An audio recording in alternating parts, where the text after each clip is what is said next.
오늘 우리에게 주시는 하나님의 말씀 마태복음 25장 31절부터 46절까지 말씀입니다. 마태복음 25장 31절부터 46절까지 말씀 이제 봉독하겠습니다. 하나님의 말씀 경청하십시오. 인자가 모든 천사와 더불어 영광에 둘러싸여서 올 때에 그는 자기의 영광의 보좌에 앉을 것이다. 그는 모든 민족을 그의 앞에 불러 모아 목자가 양과 염소를 가르듯이 그들을 갈라서 양은 그의 오른쪽에 염소는 그의 왼쪽에 세울 것이다.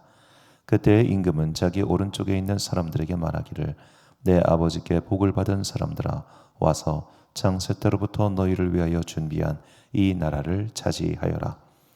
너희는 내가 줄일 때에 내게 먹을 것을 주었고 목마를 때에 마실 것을 주었으며 나그네로 있을 때에 영접하였고 헐벗을 때에 입을 것을 주었고 병들어 있을 때에 돌보아 주었고 감옥에 갇혀 있을 때에 찾아 주었다 할 것이다.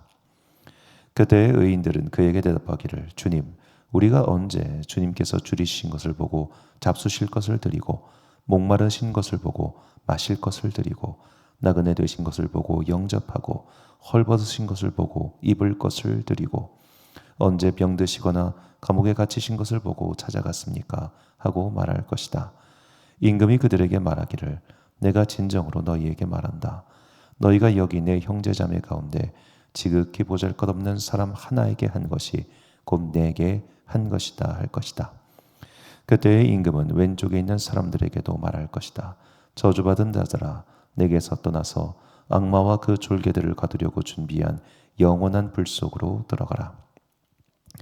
너희는 내가 줄일 때에 내게 먹을 것을 주지 않았고 목마를 때에 마실 것을 주지 않았고 나그네로 있을 때에 영접하지 않았고 헐벗을 때에 입을 것을 주지 않았고 병들어 있을 때나 감옥에 갇혀 있을 때에 찾아주지 않았다. 그때에 그들도 이렇게 말할 것이다. 주님 우리가 언제 주님께서 굶주리신 것이나 목마르신 것이나 나그네 되신 것이나 헐벗으신 것이나 병드신 것이나 감옥에 갇히신 것을 보고도 돌보아 드리지 않았다는 것입니까? 그때 임금이 그들에게 대답하기를 내가 진정으로 너에게 말한다. 여기 이 사람들 가운데서 지극히 보잘것없는 사람 하나에게 하지 않은 것이 곧 내게 하지 않은 것이다 하고 말할 것이다. 그리하여 그들은 영원한 형벌로 들어가고 의인들은 영원한 생명으로 들어갈 것이다. 아멘. 누가 천국에 들어가는가라는 제목으로 하나님의 말씀 선포하겠습니다. 만약 오늘 설교의 제목을 예수님께 여쭤본다면 예수님 누가 천국에 들어가겠습니까? 라고 여쭈신다면 예수님께서는 아마 마태복음 7장 21절의 말씀으로 대신하실 것입니다. 나더러 주여 주여 하는 자마다 다 천국에 들어갈 것이 아니요 다만 하늘에 계신 내 아버지의 뜻대로 행하는 자라야 들어가리라. 그날에 많은 사람이 나더러 이르되 주여 주여 우리가 주의 이름으로 선지자 노릇하며 주의 이름으로 귀신을 쫓아내며 주의 이름으로 많은 권능을 행하지 아니하였나이까 하리니 그때 내가 그들에게 밝히 말하되 내가 너희를 도무지 알지 못하니 불법을 행하는 자들아 내게서 떠나가라 하리라. 아멘. 자, 분명히 주님의 이름으로 선지자 노릇을 하고 귀신을 쫓아내고 권능을 행하였음에도 예수님께서 말씀하십니다. 너희는 불법을 행하는 자들이다 라고 말입니다. 자, 왜 그럴까요? 그들이 하나님의 뜻대로 하지 않았기 때문입니다. 즉 행위의 겉면은 분명히 하나님의 뜻대로 하는 것처럼 보이지만 행위의 동기가 하나님의 뜻과는 어긋나는 정확히 하나님의 뜻이 없었기 때문에 그들이 아무리 윤리적인 행동을 한다 한들 그것은 천국에 들어갈 만한 자격 요건이 될 수 없다는 겁니다. 이것이 그리스도인과 비그리스도인의 경계입니다. 자, 비그리스도인들도 윤리적으로 도덕적으로 바르게 살 수 있습니다. 반대로 그리스도인이라 할지라도 도덕적이고 윤리적인 삶을 살지 못할 수도 있습니다. 그럼에도 불구하고 그리스도인들은 천국에 들어가고 비그리스도인들은 천국에 들어가지 못한다는 겁니다.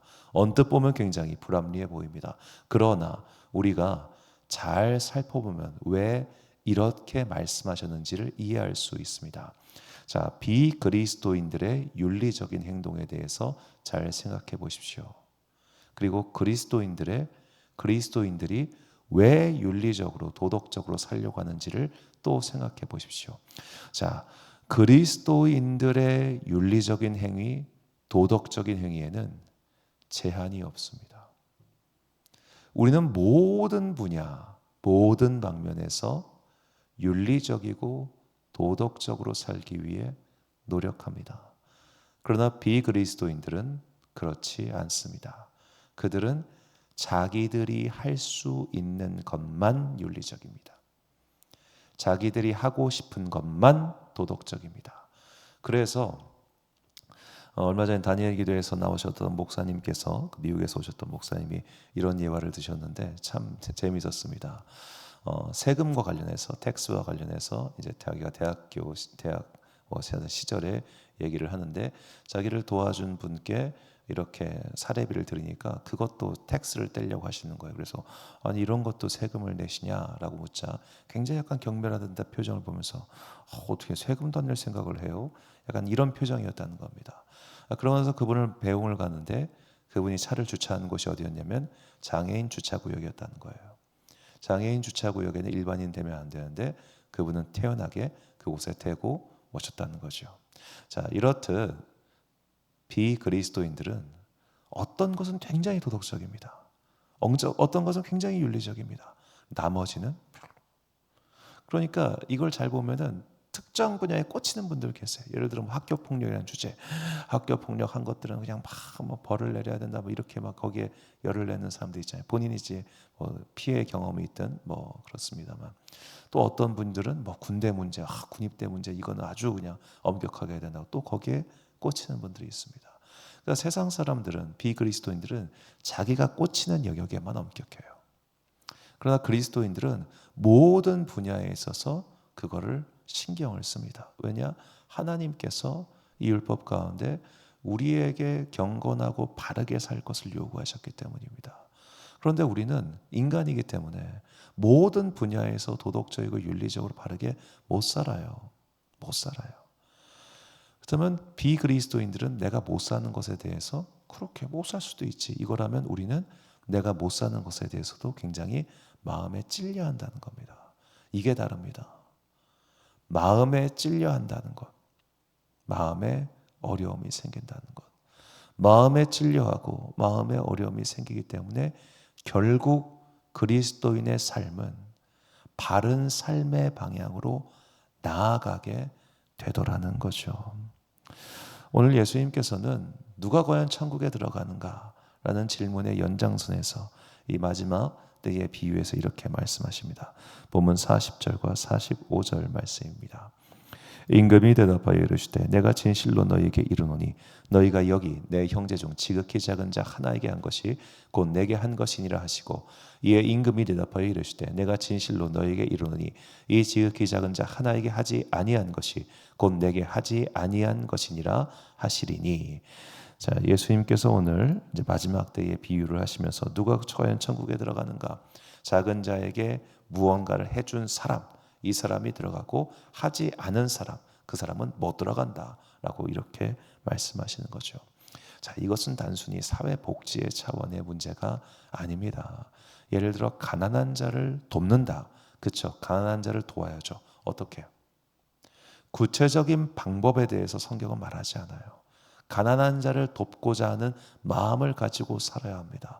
자, 예를 들어 아주 좀 단순하게 말하자면 내가 세금을 성실하게 납부하는 것도 가난한 자를 위한 행동입니다. 왜냐하면 그 세금들이 결국에는 사회 저소득층을 향해서 가기 때문이죠. 그런 생각을 갖고 살아야 됩니다. 내가 군 복무를 열심히 하는 것도 이 땅의 가난한 자들을 위한 행동일 수 있습니다. 왜냐하면 나라를 튼튼하게 방비하는 그 일에 내가 한 몫을 함으로써 이 땅의 어려운 사람들이 함께 살 수 있는 터전을 만들어가는 것이기 때문이죠. 내가 내 직무를 성실하게 행하는 것도 가난한 자를 위한 행동일 수 있습니다. 중요한 건 어떤 행동을 하냐가 아니에요. 행동의 동기입니다. 동기. 설령 겉으로는 가난한 자를 위한 행동일 수 있습니다. 사회 독지가의 행동. 그런데 그 내면의 동기가 나의 명예를 드높이기 위한 것이다 라는 것이 그 내면의 동기 속에 있다면 그들이 아무리 주여 주여 한다고 하더라도 그것은 믿음으로 하는 것이 아니기 때문에 하나님과는 아무런 상관이 없는 것이죠. 그러므로 어떤 행동의 외면이 중요한 게 아니라 그 행동의 동기가 중요한 것이고, 성경은 그 동기를 믿음에서 찾고 있는 겁니다. 요한복음 14장 21절 말씀 보니까 나의 계명을 지키는 자라야 나를 사랑하는 자니 나를 사랑하는 자는 내 아버지께 사랑을 받을 것이요 나도 그를 사랑하여 그에게 나를 나타내리라. 아멘. 자, 예수님의 계명, 즉 하나님을 사랑하고 이웃을 사랑하는 것, 이 사랑하는 계명을 지키는 자야 나를 사랑한다는 거예요. 사랑하는 자는 행동하게 됩니다. 사랑하는 자는 바뀌게 됩니다. 사랑하는 자는 자신의 행위를 고치게 됩니다.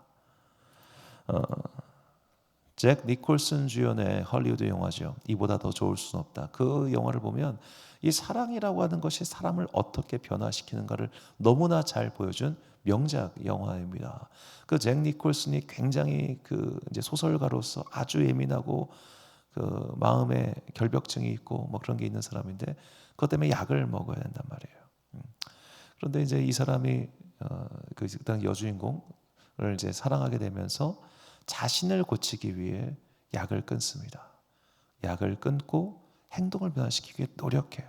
이 사람이 막 줄 딱 있으면 막 줄도 안 밟고 그런 굉장히 강박 증상이 심한 사람인데도 그런 것들을 이제 이겨내려고 노력한단 말이에요. 사랑하면 바뀌는 거죠.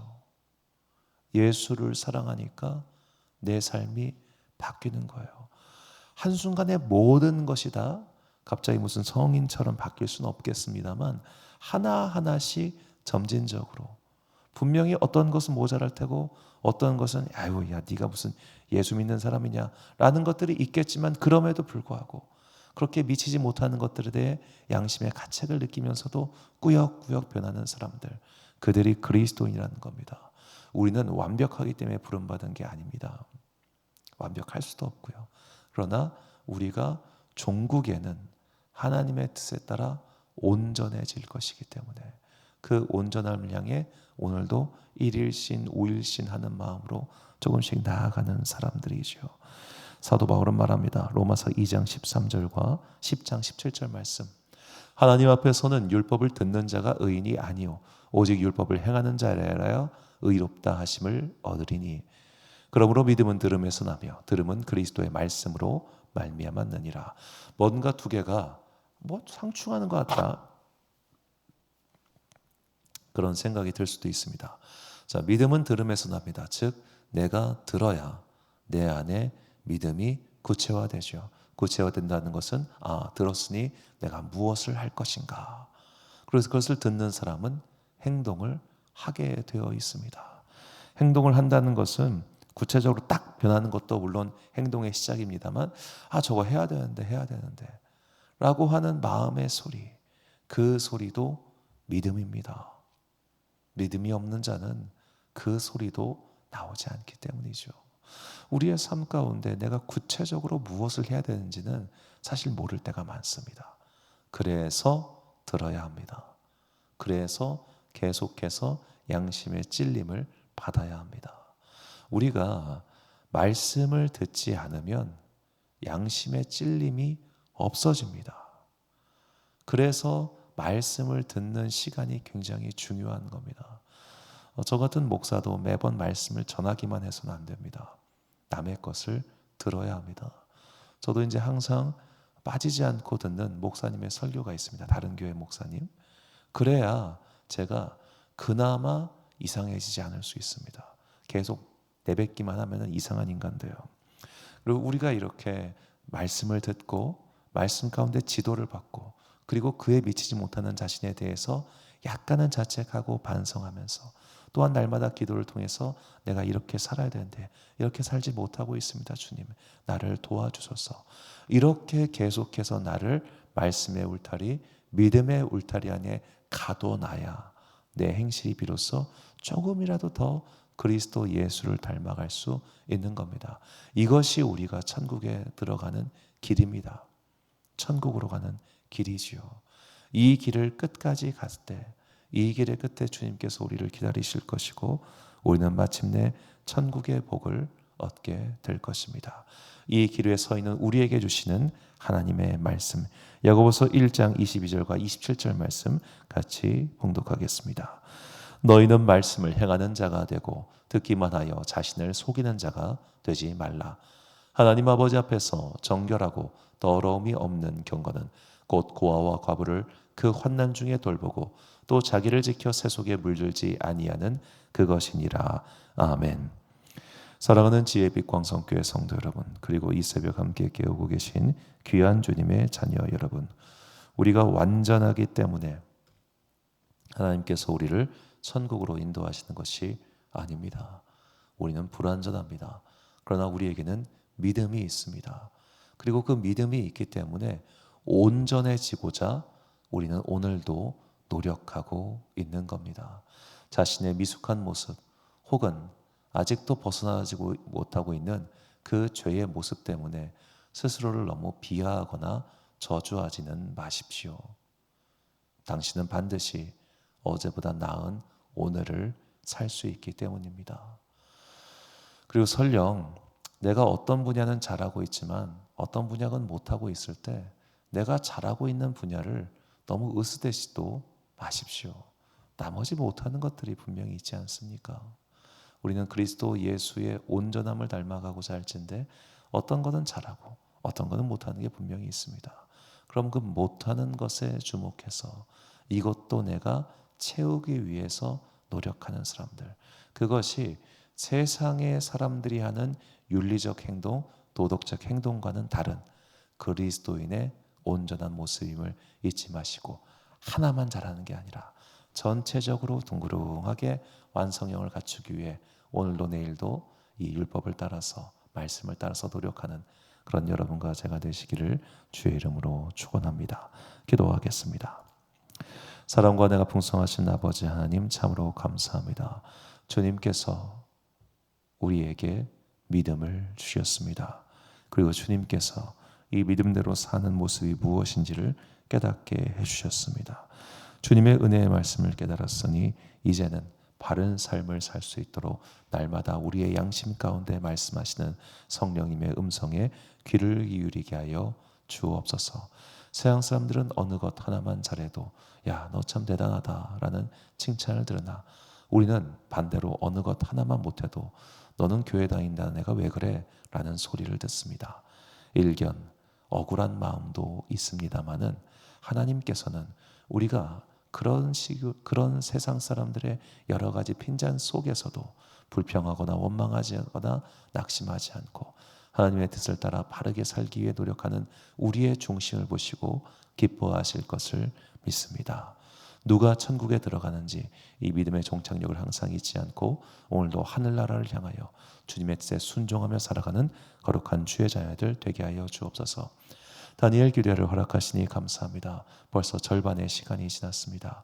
남은 시간 동안 더욱더 은혜를 사모하며 말씀과 기도와 찬양에 집중하는 우리 성도들 되게 하여 주옵소서. 저녁에 많은 사람들이 함께 모여서 기도할 때에 성령님께서 우리 가운데 좌정하여 주시옵시고 이곳에 들어오는 사람들과 나가는 사람 모두가 주님의 은혜를 맛보게 하여 주옵소서. 날씨가 추워집니다. 주님께서 따뜻한 성령의 두루마기를 우리 성도들에게 입혀주시고 그들이 하나님의 은혜 가운데 잘 살아갈 수 있도록 성령님 그들과 함께하여 주옵소서. 오늘 하루도 참 좋으신 우리 주님의 은총과 평강이 모든 주의 자녀들과 함께 하시기를 간절히 소망하오며 이 모든 말씀 우리 구주 예수 그리스도의 이름으로 기도드립니다. 아멘. 오늘의 기도 제목입니다. 믿음의 목적인 하나님 나라에 들어가기 위하여 자신의 믿음과 그 생활을 점검할 수 있도록 우리에게 성령의 거울, 말씀의 거울을 보게 달라고 기도하겠습니다. 오늘 주신 기도의 제목 가지고 기도와 묵상에 힘쓰는 하루 되시길 바랍니다. 기도하겠습니다.